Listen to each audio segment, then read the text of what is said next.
السلام عليكم ورحمة الله وبركاته. الفاتحة. أعوذ بالله من الشيطان الرجيم. بسم الله الرحمن الرحيم. الحمد لله رب العالمين الرحمن الرحيم مالك يوم الدين. إياك نعبد وإياك نستعين. اهدنا الصراط المستقيم صراط الذين أنعمت عليهم غير المغضوب عليهم ولا الضالين آمين. الحمد لله الذي بنعمته تتم الصالحات، والصلاة والسلام على حبيبنا المصطفى سيدنا محمد بن عبد الله صلى الله عليه وسلم وعلى آله وأصحابه أجمعين. سبحانك لا علم لنا إلا ما علمتنا إنك أنت العليم الحكيم. قال رب اشرح لي صدري ويسر لي أمري واحلل عقدة من لساني يفقه قولي. ولا حول ولا قوة إلا بالله العلي العظيم. رضينا بالله ربا وبالإسلام دينا وبمحمد نبيا ورسولا. رب يسر ولا تعسر. اللهم رب تمم بالخير فيا أرحم الراحمين. أما بعد.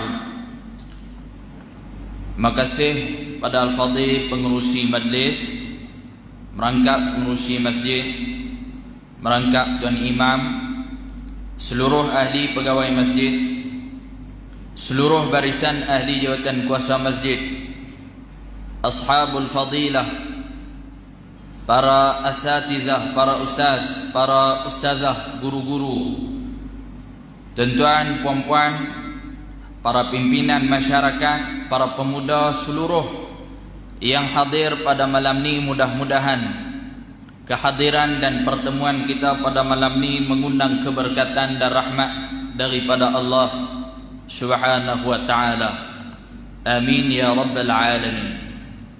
Alhamdulillah, seperti mana biasa, marilah sama-sama kita tingkatkan rasa syukur dan berterima kasih kepada Allah Subhanahu wa ta'ala oleh kerana hingga saat ini masih lagi Allah Subhanahu wa ta'ala mengizinkan kita untuk meneruskan kehidupan, menikmati segala nikmat yang ada, sehinggalah pada hari ini Allah Ta'ala pilih kita di kalangan umat Nabi Muhammad sallallahu alaihi wasallam yang cuba untuk menzahirkan rasa sayang dan cinta kepada Nabi sallallahu alaihi wasallam dengan mengadakan program ataupun majlis sambutan Maulidur Rasul sallallahu alaihi wasallam. Cuma terasa sikitlah Tuan Imam sebut tadi kenduri siang tadi, malam ni baru dia panggil saya. Jadi kenduri siang tadi dia tak panggil. Jadi kalau saya main pun barangkali tak cukup. Saya Tuan Imam sebut tadi habis dah. Tuan-tuan, para hadirin yang dirahmati oleh Allah Subhanahu wa ta'ala, apa-apa pun boleh dikatakan setiap tahun bila sampai sahaja bulan Maulid, ulama sebut bulan Maulid ataupun bulan yang orang sambut Maulid ni 4 bulan. Rabiul Awal, Rabiul Akhir, Jumadil Awal wa aidan Jumadil Akhir. 4 bulan ni adalah bulan yang boleh dikatakan rata tempat akan memilih mana-mana hari untuk mengadakan sambutan Maulidur Rasul sallallahu alaihi wasallam. Sedap tak sedap, hari ini kita telah pun berada di awal bulan Rabiul Akhir. Maknanya bulan kelahiran baginda Nabi telah pun berlalu, iaitulah bulan Rabiul Awal. Namun begitu tetap kita nak zahirkan juga rasa sayang dan cinta kita kepada baginda Nabi sallallahu alaihi wasallam, maka kita mewujudkan program Maulidur Rasul seperti yang disebutkan oleh pengerusi tadi. Para hadirin yang dirahmati oleh Allah Subhanahu wa taala, berbagai cara dan acara yang disusun di dalam program Maulidur Rasul. Ada orang yang sambut maulid dengan belarah. Tadi tak pastilah belarah ke tak belarah, dengar kenuri je tadi. Belarah dengan bawa spanduk tulis kami sayang Nabi, kami cinta Nabi. Bulan lepas tuan-tuan, saya dijemput menyampaikan ceramah di penjara Kemunting, Taiping. Ceramah sempena maulid. Geng-geng banduan pun belagak juga, nak abang kata mereka pun sayang dan cinta kepada Nabi sallallahu alaihi wasallam. Selawat kemas pada kita lagi. Pusing padang, kemudian berkumpul dalam surau dengar ceramah cerita tentang kehidupan baginda Nabi sallallahu alaihi wasallam. Ada orang yang sambut maulid dengan buat berzanji, bacaan berzanji, atau orang lain panggil rawi dan juga marhaban. Baca berzanji, al-jannatu wa na'imuha sa'dun liman yusalli wa yusallim wa yusallim wa yubarik alaihi. Saya pun ingat sekat tu je, kita tak bawa. Itu bacaan rawi ataupun berzanji.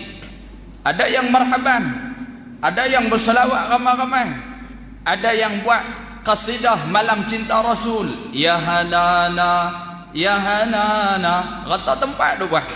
Berbagai bentuk acara yang diwujudkan dalam program Maulidur Rasul. Ada juga yang buat kenuri, macam kita pagi tadi. Pasal apa buat kenuri? Kenuri kesyukuran di atas kelahiran dan kehadiran junjungan besar Nabi kita Muhammad sallallahu alaihi wasallam.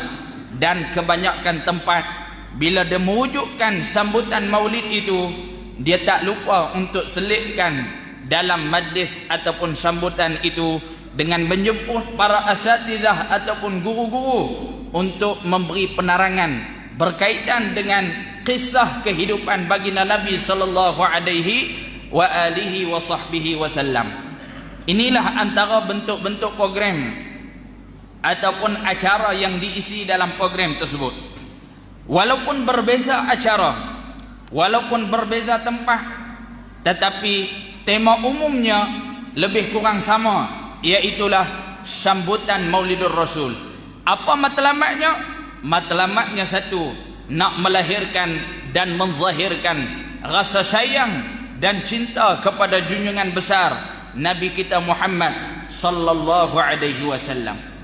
Para hadirin yang dirahmati oleh Allah Subhanahu wa taala, di mutaakhir ini ada sebahagian daripada orang ataupun kumpulan yang mengatakan tak payah sambut pun tak apa maulid ni, pasal zaman Nabi tak buat. Kalau buat bid'ah pula, kena bid'ah kita. Pasal apa? Pasal sambut maulid. Para hadirin yang dirahmati oleh Allah Subhanahu wa taala, kita bimbang bila mana masyarakat terpengaruh dengan pandangan yang dilontarkan semikian rupa, akhirnya generasi demi generasi yang terus hidup, mereka tidak lagi sambut maulid dan tidak lagi mendengar kisah kehidupan baginda Nabi sallallahu alaihi wasallam.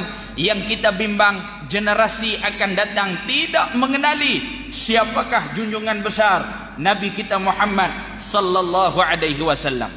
Di zaman kita pada hari ini pun sudah ada di kalangan ummah yang mengaku umat Islam, yang mengaku umat Nabi Muhammad sallallahu alaihi wasallam, tetapi kata-katanya kadang-kadang menzahirkan kata ia tidak mengenali siapakah Nabi Muhammad sallallahu alaihi wasallam. Kadang-kadang kita dengar orang yang mengaku umat Nabi Muhammad, dia boleh kata, lah Nabi Muhammad itu manusia juga, kita pun manusia, dia dengan kita sama aja. Ni ungkapan nak tunjuk kata dia tak kenal Nabi. Ungkapan nak menceritakan dan nak menzahirkan kata dia tak kenal Nabi, sehingga kan dia boleh kata Nabi dengan dia tu sama aja. Tuan-tuan yang dirahmati oleh Allah Subhanahu wa taala, Nabi Muhammad sallallahu alaihi wasallam merupakan insan yang walaupun dia manusia, tetapi dia bukan manusia seperti kita. Dia adalah manusia yang luar biasa. Apa buktinya? Allah Subhanahu wa taala mendedahkan di dalam Al-Quran. Siapa-siapa hak rajin balik rumah, buka Quran, cari surah yang nama surah tersebut surah As-Saff ayat yang ke-6. Kalau rajin, kalau malas dengar malam ni dah lah. Dah surah As-Saff ayat yang ke-6. Apa kata Allah Subhanahu wa taala? A'udzu billahi minasyaitonir rajim. Wa idh qala Isa ibn Maryam ya bani Israil inni rasulullahi ilaikum musaddiqan lima baina yadayya minat Taurah wa mubashiran birasulin ya'ti min ba'di ismuhu Ahmad falamma ja'ahum bil bayyinat qalu hadha sihrun mubin sadaqallahul azim. Apa Allah Ta'ala cerita dalam ayat ni? Ingatlah ketika mana berkata seorang Nabi yang bernama Isa ibnu Maryam, dan Nabi Isa merupakan Nabi yang diutus Allah sebelum Nabi Muhammad sallallahu alaihi wasallam. Nabi Isa juga merupakan manusia yang Allah Ta'ala nak tunjuk kekuasaan dan kehebatan Allah. Allah boleh menunjukkan ataupun Allah boleh mencipta dan menjadikan manusia tanpa melalui bapa. Sebab itulah Nabi Isa digelar dengan gelaran Ibnu Maryam. Apa makna Ibnu? Ibnu dengan bin tu sama, makna dia anak lelaki. Ibnu ataupun bin tu yang tu bahasa Arab. Pengusi sebut tadi Ustaz Syafiq bin Muhammad Ramizan. Bin tu bahasa Arab, bahasa kita kot apa nama tempat ni? Padang Meha ke Padang Serai? Lebih kurang tu lah. Kalau bahasa sini sebut apa? Anak lelaki. Bin tu terjemahan dia anak lelaki. Tapi anak lelaki ni kita tak pakai, orang lain pakai. Kalau kita pakai dia jadi lain. Katalah pengerusi Bak Uman insya-Allah tanpa melengahkan masa, kita menyebut Al-Fadhil Ustaz Syafiq anak lelaki Ramizan untuk menyampaikan ceramah pada malam ni. Tuan-tuan dengar rasa lain tu. Tentang kata Ustaz malam ni Ustaz mu'allah ke apa ni? Pasal anak lelaki tu orang lain pakai. Ibnu Maryam anak lelaki kepada Maryam. Maryam tu mak kepada Sayyidina Isa alaihi salam. Yang kata Maryam ni ibu kepada Isa, ibu kepada Nabi Allah Isa alaihi salam. Mana ayah dia? Ayah dia tak ada. Maryam alaihissalam tidak pernah berkahwin dengan mana-mana lelaki, bahkan tidak pernah bersetubuh dengan mana-mana lelaki, tidak pernah berzina dengan mana-mana lelaki. Allah takdirkan dia perempuan yang cukup mulia, hamil dan mengandung, akhirnya melahirkan seorang anak yang cukup baik, dipilih oleh Allah anaknya menjadi nabi dan rasul, iaitulah Nabi Allah Isa alaihissalam. Allah tunjuk kehebatan dia walaupun tidak melalui bapa, walaupun tak ada bapa, Allah Ta'ala boleh cipta manusia. Pelik Ustaz nak? Tak pelik Nabi Adam ayah dengan mak tak ada terus. Ayah pun tak ada, mak pun tak ada, dia ada juga mak. Baik, dalam ayat ni Allah Ta'ala cerita balik apa yang pernah dikatakan oleh Nabi Allah Isa alaihi salam.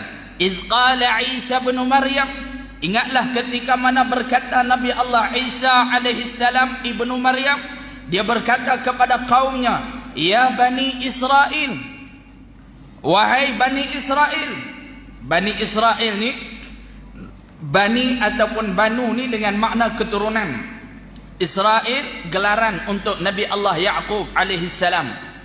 Bani Israel yakni anak cucu Nabi Allah Yaqub alaihi salam. Dia kata, wahai kaumku Bani Israel, kata Nabi Isa, inni rasulullahi ilaikum musaddiqan lima baina yadayya minat Taurah. Aku dilantik Allah menjadi rasul di kalangan kamu. Apa hikmah besar aku dilantik menjadi rasul? Musaddiqan lima baina yadayya minat Taurah. Hikmah dan rahsia besarnya adalah untuk membenarkan kitab Taurah yang diwahyukan kepada Nabi Allah Musa alaihi salam. Kemudian tujuan aku dilantik menjadi rasul juga, wa mubasyiran, Bashir untuk membawa satu berita yang bila orang dengar dia jadi seronok. Berita bila orang dengar dia jadi seronok. Orang buat pengumuman dulu. Sekiranya tuan-tuan memberi mandat kepada kami, malam ni kami mendapat mandat, esok juga kami turunkan harga minyak. Dengar berita tu jadi seronok tak? Seronok. Ada berita yang mengembirakan bila dengar. Tuan-tuan dan dirahmati oleh Allah. Wa mubasyiran, tujuan aku dilantik menjadi rasul, kata Nabi Allah Isa alaihi salam, adalah untuk membawa satu berita yang gembira. Satu berita yang bila kamu dengar rasa seronok. Apa berita itu? Bi rasulin ya'ti min ba'di ismuhu Ahmad, iaitulah akan datang seorang rasul selepas daripada aku yang nama masyhur di langit adalah nama Ahmad, iaitulah Nabi Muhammad sallallahu alaihi wasallam. Ayat ni nak cerita apa kat kita tuan-tuan? Antaranya ayat ni nak menceritakan bahawa kehebatan Nabi Muhammad sallallahu alaihi wasallam di zaman Nabi Allah Isa alaihi salam, sebelum dia diangkat naik ke langit, daripada zaman dia nak sampai ke zaman Nabi kita Muhammad, ulama kira berapa jumlah tahun daripada zaman dia nak sampai ke zaman Nabi Muhammad? Lebih kurang 500 tahun. 500 tahun ni lama bukan sah. Sebelum Nabi Isa diangkat naik ke langit nak sampai ke zaman Nabi Muhammad ni lebih kurang 500 tahun. Walaupun 500 tahun lagi Nabi kita nak dilahirkan, Nabi Allah Isa duk sebut dah akan datang seorang rasul selepas daripada aku, iaitulah Ahmad, yakni Nabi Muhammad sallallahu alaihi wasallam. Ini kehebatan Nabi kita. 500 tahun tak mai lagi orang duk sebut-sebut dah akan datang seorang Nabi yang namanya Muhammad.